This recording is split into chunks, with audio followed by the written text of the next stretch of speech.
turn on the recording? Okay. Welcome, everyone.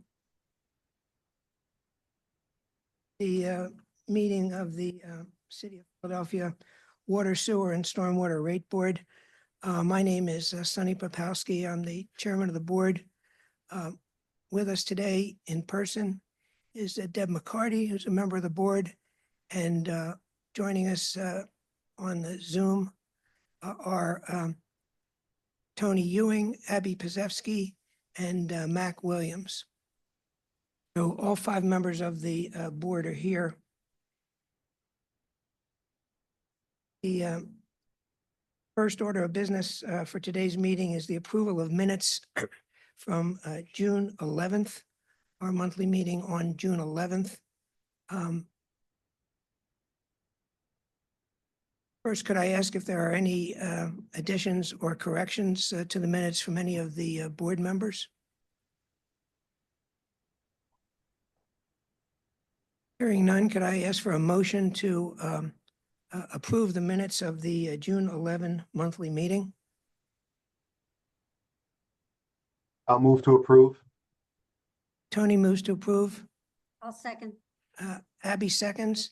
I'm sorry. Deb seconds, sorry. Sorry about that. Deb seconds. And is there any discussion?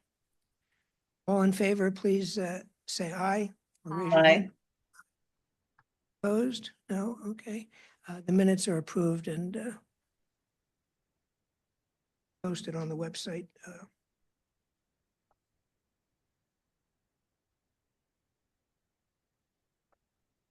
Major element of our discussion today is that two cases that are pending before the board involving the rates of the Philadelphia Water Department, a general rate proceeding and a TAP-R reconciliation proceeding. The issues in both cases involve whether to accept the recommendations of the hearing officer to adopt settlements to approve proposed increased rates and charges commencing September 1, 2025 and September 1, 2026 in the general rate proceeding and commencing September 1, 2025 in the TAP-R proceeding. Exceptions to the hearing officer's report in the general rate proceeding were filed by the Philadelphia Large Users Group, or PLUG, by two individual participants, Lance Haver and Michael Skangelewski. There were no exceptions filed to the hearing officer's report in the TAP-R proceeding. Before asking for a vote on these matters, I would note that the members of the board have all had the opportunity to review the proposed settlements, the hearing officer reports, the exceptions, as well as the formal notices, the testimony, the public comments, both in writing and as presented in the public hearings, and the various other documents in the record of both proceedings. So now I'm going to start to go through the issues and ask the members of the board to vote on whether or not to grant any of the exceptions to the hearing officer's reports in each of the proceedings, and to vote on whether or not to accept the hearing officer's recommendations to approve the settlements proposed by certain of the participants in those proceedings. Starting first with the TAP-R proceeding. We have before us the hearing officer's report, which would approve a settlement in that proceeding to establish TAP-R rates for the 12-month period commencing September 1, 2025 at $3.59 per 1,000 cubic feet for water and $5.07 per MCF for sewer. This is a reduction from the department's original request of $3.87 per MCF for water and $5.67 per MCF for sewer. No exceptions were filed to that recommendation. Is there any discussion among the members determined to this question of whether or not to accept the hearing officer's recommendation to approve the settlement proposed by the Water Department and the Public Advocate for TAP-R rates commencing September 1, 2025, and to allow the department to file new TAP-R rates and charges at least 10 days in advance of that effective date? Any discussion among the board members?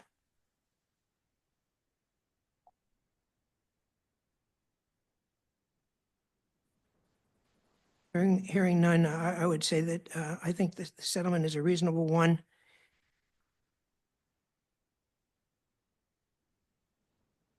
Represents a reduction from the department's original request, although it's an increase from their current tap rates.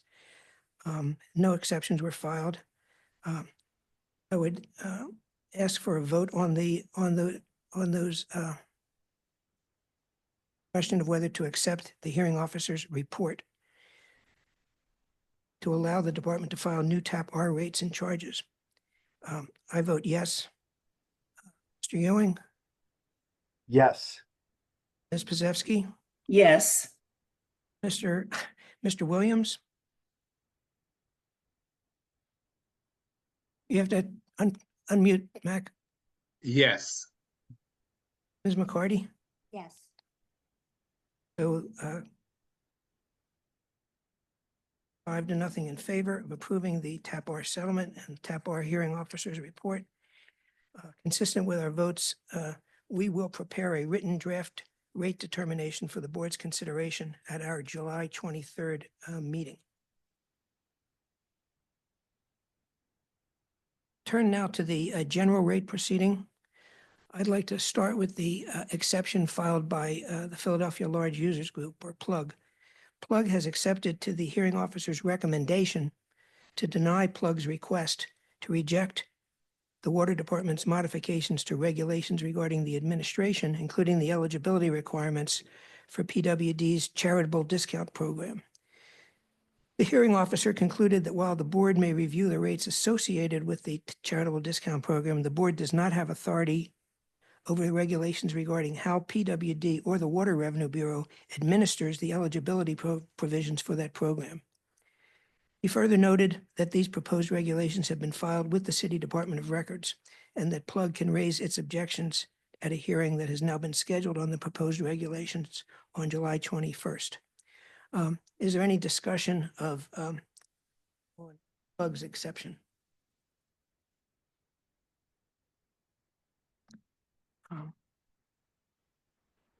On behalf, I agree with the hearing officer that the rate board does not have authority over the rules governing eligibility and other administrative elements of this program. Any appeal from the change in regulations proposed by the Water Department must go to the Department of Records, and it is my understanding that PLUG has in fact requested a hearing on this matter at the Department of Records, and that such a hearing is scheduled to occur on July 21st. Oh, I'm sorry. No, right, I'm sorry. I'm sorry, it was filed at the request for hearing was filed at the Department of Records. I apologize. Thank you, Mr.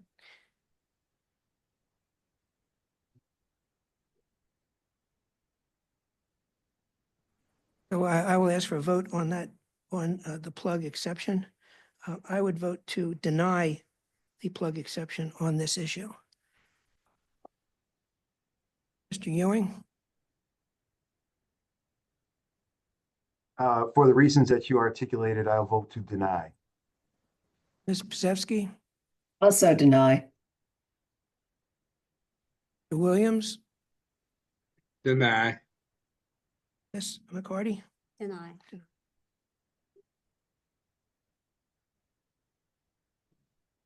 The exception is unanimous, and that will be included in our final order.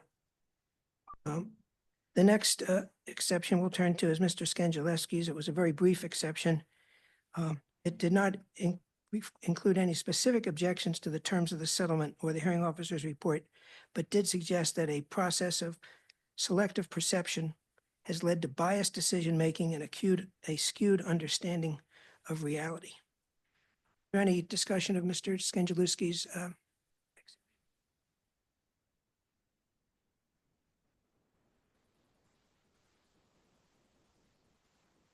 I disagree with his characterization of the process used to develop the hearing officer's report. I would vote to deny his exception. Ewing,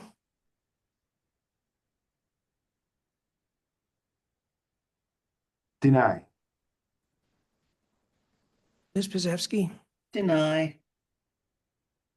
Mr. Williams, Denied. Ms. McCarty. Next, to turn to Mr. Haver's exceptions or exception. It was filed a. Mr. Haver objects to the hearing officer's recommendation on a number of grounds, stating generally that the practices that have been used to raise water rates in Philadelphia are corrupt, that the water department simply requests a greater rate increase than it needs, and then agrees in a backroom deal to what it really wants. That the hearing officer failed to recognize that the department could have voluntarily agreed to a number of the recommendations made by Mr. Haver, even if the rate board did not have the authority to order them, and that the settlement allowed the department to increase rates by an amount that was substantially greater than the recommendation of what Mr. Haver referred to as the rate board's own witnesses. Is there any discussion of Mr. Haver's exception? Ms. I th- McCarty? I think that the exception is uninformed and does a disservice to the open process that has been conducted. And the misinformation is not helpful to our customers. Recommend denying. Thank you. Are there any other comments from members of the board?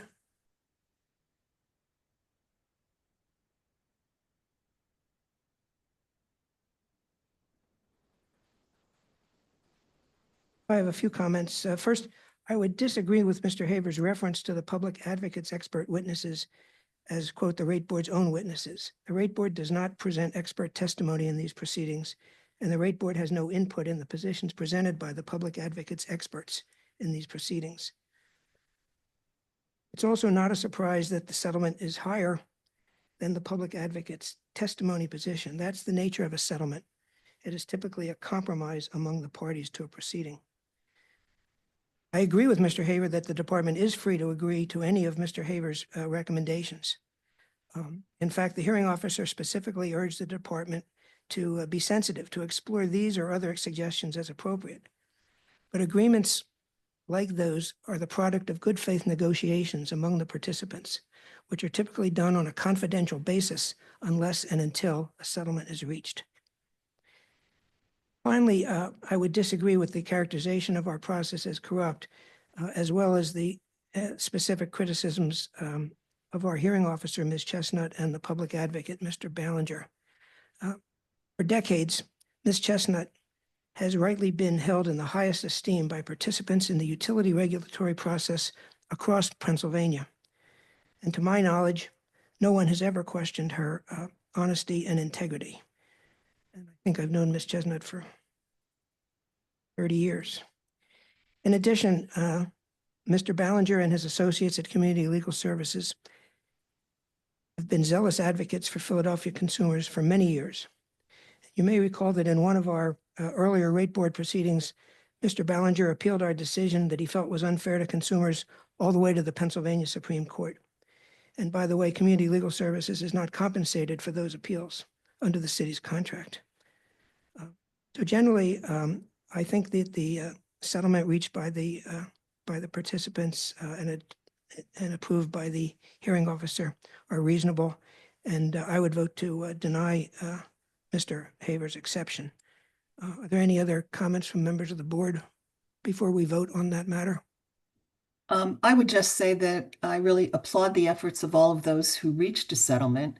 I think it is always better to have the parties agree and to move forward to put the rates in effect with as little animosity as possible. I think everybody did a tremendous job in narrowing the issues and coming to a conclusion. And I especially thank Judge Chestnut, who has done her usual phenomenal job of organizing things in the best of all possible ways.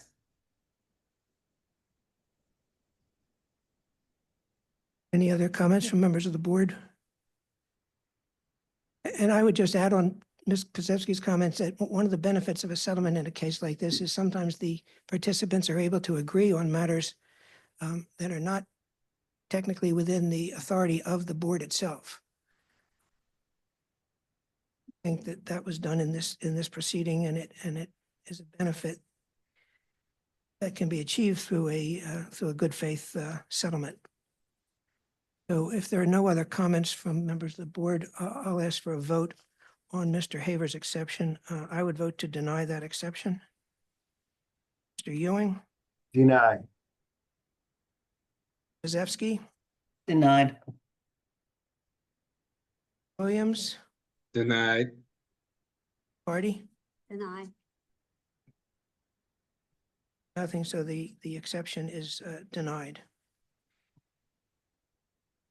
Now, with respect to the hearing officer's report in the general rate proceeding, notwithstanding the rejection of any specific exceptions, we as a board must determine whether to accept the hearing officer's recommendations, including approval of the first and second settlement petitions, to permit the department to increase rates on September 1, 2025 and September 1, 2026, to allocate those rate increases in accordance with the tables provided by PWD in support of the first and second settlements, and allow the water department to file new rates and charges at least 10 days in advance of those effective dates. So I would now ask for a vote, whether you vote in favor of accepting the recommendation of the hearing officer to allow the rates set forth in the settlement to go forward.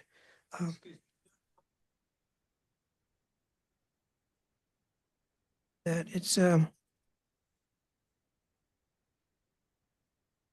settlement would allow the average bill to go up in the first year from the typical residential bill from 81.77 to 89.42, and in the second year to go from 89.42 to 94.31.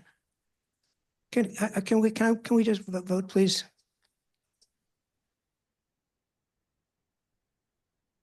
We are going to have comments from the public. Can we please go ahead and we'll go ahead and complete our vote, and then I will certainly allow a vote.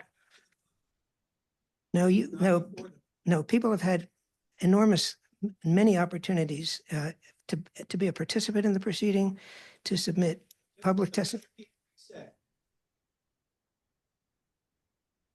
You can. You've been to dozens of Pennsylvania Public Utility Commission votes on these, and this is how and as you know, this is how it is done. You vote based on the record we have to vote based on the record in the case, the testimony in the case, and the public comments of the members of the public. We then, and the written comments, and the written briefs, and the written exceptions, and all the exhibits. We must vote on that record. At that point, the record is closed and we are going to vote. After we vote, if you have comments on the vote, then you're free to give them. So I would again ask for a vote. I would vote yes to accept the recommendation of the hearing officer to accept the rates set forth in the settlements. Mr. Ewing, do you vote yes or no? Yes. I vote to accept. Ms. Kozewski, To accept. Mr. Williams, I vote to accept, McCarty? Accept. Okay, thank you. And the vote is 5-0 to accept that. And consistent with our votes, we will prepare a written draft determination for the board's consideration at our July 23rd meeting. I would ask the board members, is there any other, and we do have, by the way, a board meeting right here again, a week from today. Again, in person and via Zoom, to vote on the final order, which is being prepared in response to the votes taken today. Is there any other matters that the board members would wish to bring before the board at this time? I would just like to say that I do think that Marcy did an excellent job. Both reports masterfully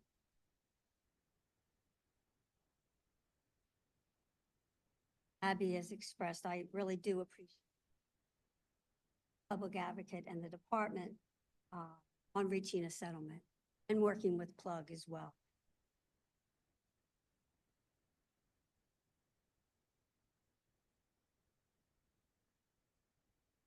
And I'll just comment and echo the thanks for all the participants. As you mentioned, we've had a chance to review dozens of reports, exceptions, notices, testimony, public comment, and the like, as well as obviously the proposed settlements, the exceptions and otherwise. And that is, that work product is obviously the result of a lot of people hours, and thank you all for doing a service. And I would just add in to follow up on what Ms. McCarty said with regard to Plug, they did join in the settlement for all of their issues. One issue that they resolved at the end of the case, all except for the one issue that they chose to continue to litigate involving the charity discount. Other comments from members of the board? Are there any comments from members of the public either here or on the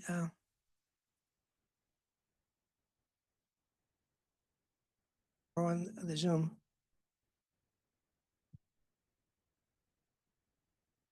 My name is Lance Haver. I have two questions. Where can I find the rate board's evaluation of the public advocate?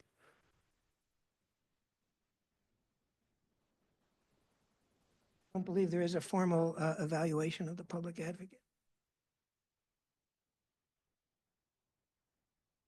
So if I can say that it was, it's been excellent. I understand your position. You're a big supporter, but I'm asking you specifically, what criteria do you use? And you're saying there is no written report. There are no criteria, just your judgment. Is that correct? Not aware of any formal written requirement for evaluation. My second question is, how will the rate board seek the public's opinion on how good or poor a job its public advocate provided in this last rate increase? Public is free to submit comments to the board.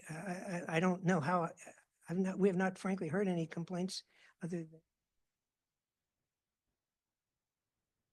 than. Are you doing outreach to any of the registered community organizations to see what they think?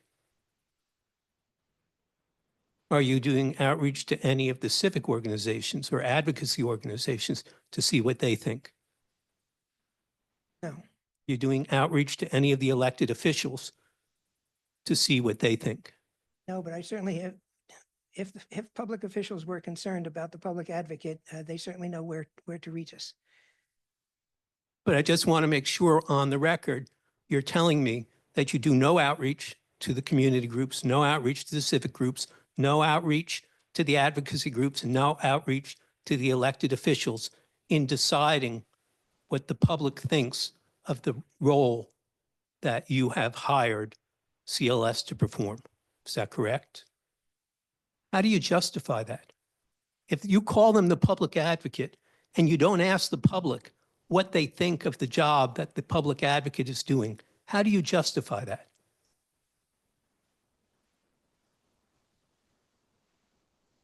The ordinance, under the ordinance, I'm not sure that the public advocate is required, but under our regulations, we require that that there be a public advocate. Great service to customers that we. That's not what I'm asking. I'm asking how you justify deciding that they represent the public. You've made it clear that they don't legally represent the public. You've made it clear that they don't have to have a client group. So I'm asking you, how do you justify not bothering to ask the public what they think? I don't think there's any requirement that we do a survey of how the public advocate is doing. They do represent the interests of the small customers. And how do you of know that? Philadelphia. How do you know that if you don't bother to ask people what they think?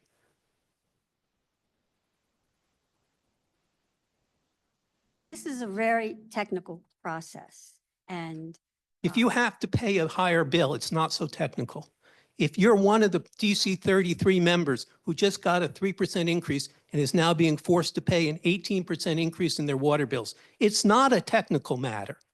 The fact that you're a former water commissioner and you get to sit here and try and obfuscate the facts is amazing to me. You don't even disclose who you are and what you've been. Certainly has It's discussed. actually on our website, sir. And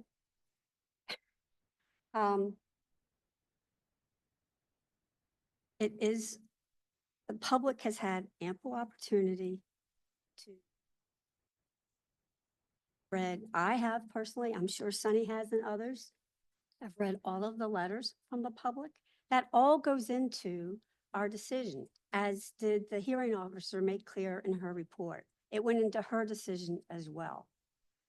So the public, whether, you want to twist it and say the public advocate does not represent the public or is not adequately representing the public. I find that they have. As I was starting to say, it is a very technical process. And they brought witnesses to speak to the technical issues, going through line by line why the department is asking for a rate increase is not for the weak of heart by any stretch of the imagination. Hadn't been on both sides. Yes, I have been. And so it And is complicated. My question is very Reason for specific. the public advocate is because, one of the reasons I would say, is because the average citizen, the average customer does not have the time or the wherewithal to go through all of this. Yeah, my question is very specific. How do you know what the average customer thinks of the job that the public advocate is doing if you don't ask? We have public input hearings. People are certainly, if that was an issue that they're concerned about, they certainly could have raised it at the public hearings. When is the public input hearing on your choice of a public advocate? When is that hearing? There is no hearing on that. So there's no hearing on that. So there's no way for people to directly be heard on that issue. That's not true. We announce when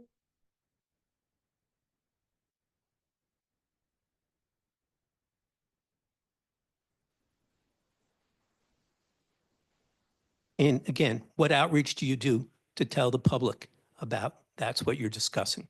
You've said it's very complicated. You've said people don't have the, excuse me, you've said it's very complicated and people don't have the time. And now you're suggesting that everybody should understand that. I'm saying that you have a moral obligation to do outreach, to ask the public what they think of an advocate that goes behind closed doors and agrees year after year after year to settlements that cause the bills to skyrocket. I think that you are acting in an amoral, corrupt way by shutting the public out of the discussion of who the public advocate is. well, fine. See that. That's your opinion. Thank you. Anything else? No, thank you.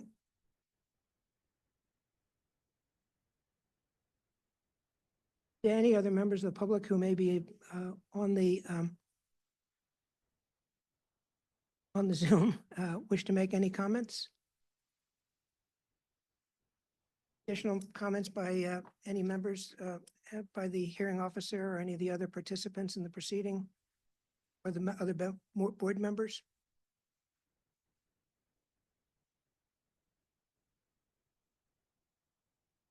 Yeah, let us know. Raise your hand virtually if you wanted to speak. Or if you're already admitted as a panelist, then you can just speak. Andre? Sunny, if I may, I wanted to thank everyone for sort of going through a very arduous process and sort of coming through it in a sort of amicable way to find a solution to problems that sort of can be very complicated. And they are very technical. And I think we've also laid the foundation in this case to what rate structure changes or alternatives might be explored in the future, and a host of other areas of customer-related solutions that are beyond perhaps the remit of the board.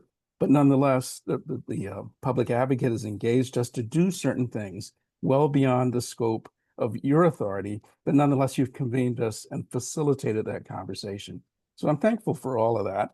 And I think I just have a very positive view, having watched this proceeding from 1980 to now, and thinking that, we only resolved it by settlement a handful of times. And I exclude the TAP-R proceedings because they are designed to be reconciled. But in the other proceedings, it just seems like we found a way to work through a complicated set of issues and find reasonable results that will help the department and its customers for a number of years to come. And for that, I am grateful. Are there any other comments? Can I make a statement here? Good. More Ms. Chestnut, yes, certainly. I'd like to just second what Mr. Rapalski said, and I have to give a strong statement that the entire rate-making process is completely open and transparent. There is just no way the public has been shut out. They've been, everything is open, everything's on the record, everything is posted to the rate board's website. Now, in terms of how CLS performs its duty as public advocate, I think that's very clear from the work it performed in the case itself, the testimony, the positions it took. That's what's important to the members of the community in terms of, are they ticking off boxes in the contract about product, deliverable deadlines and things. That's an administrative action for the rate board to consider, but that's internal. And I think it's very clear to the public what kind of job has been done to represent their interests.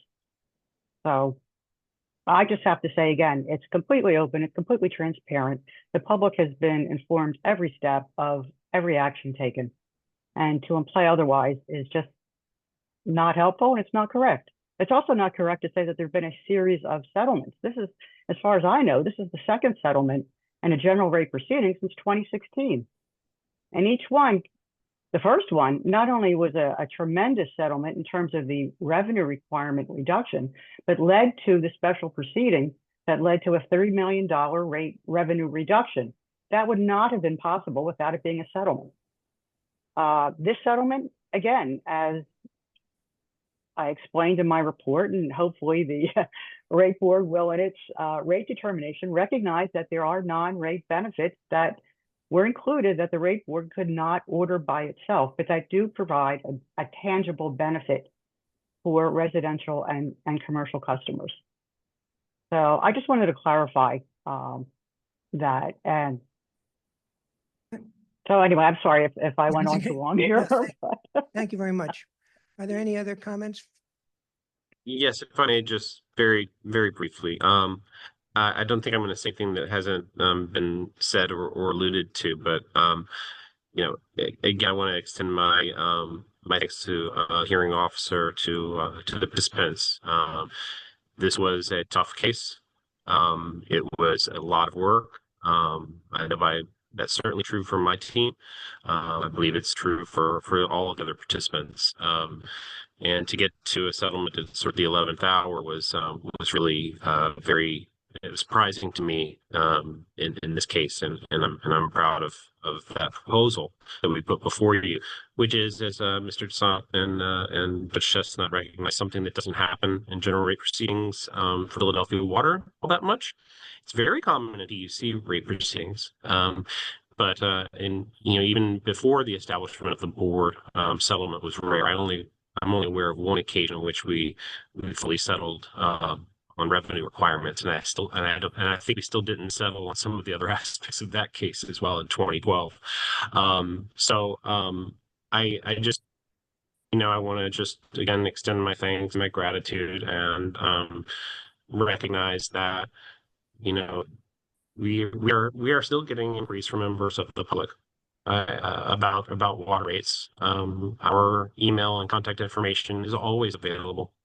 We set up a designated phone number and email address for our services as a public advocate, and we continue to get questions and supply information and try to assist members of the public who want to understand this process better and how they may be heard in it. And they have many opportunities, and we assist in really many ways to make that happen and to enrich the record on which the board ultimately decides.